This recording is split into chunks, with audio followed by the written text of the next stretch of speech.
Fincher of First Trust Advisors has been in the closed-end fund business for over 20 years. When it comes to picking a closed-end fund for your portfolio, what's rule number one?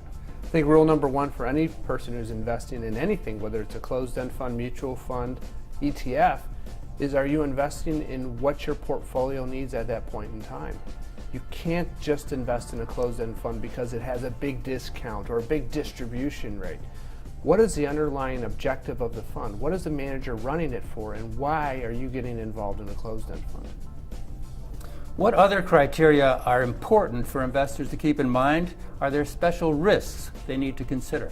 Obviously, during this time of volatility, risks are always something that's in the forefront of everybody's mind.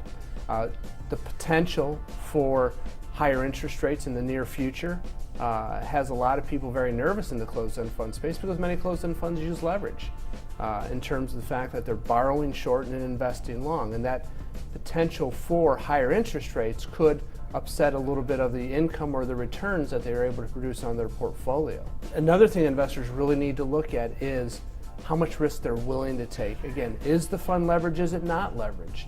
What is the manager's expectations? How long is their duration if it's fixed income? And how aggressive are they if it's an equity-based product? It's one thing finding a closed-end fund that's right for you. How do you know that you're right for a closed-end fund, for the closed-end fund approach to investing?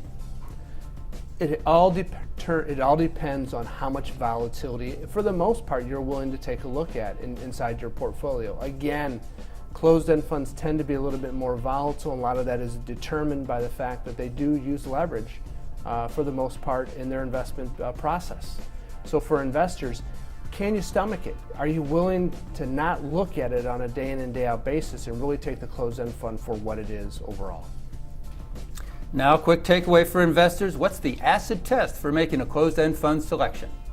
You know, the acid test is not as plain and simple as a lot of people determine it to be. It's not the biggest discount. It's not the biggest yield. For the investor, it should be, what am I looking for in any investment? Is the income something that I'm willing to live with inside of that investment? And also, how about that volatility that goes along with that income? You can't have one without having the other in the closed-end fund space. For more information and data on individual closed-end funds, visit our sponsor, cefconnect.com, the authority on closed-end funds.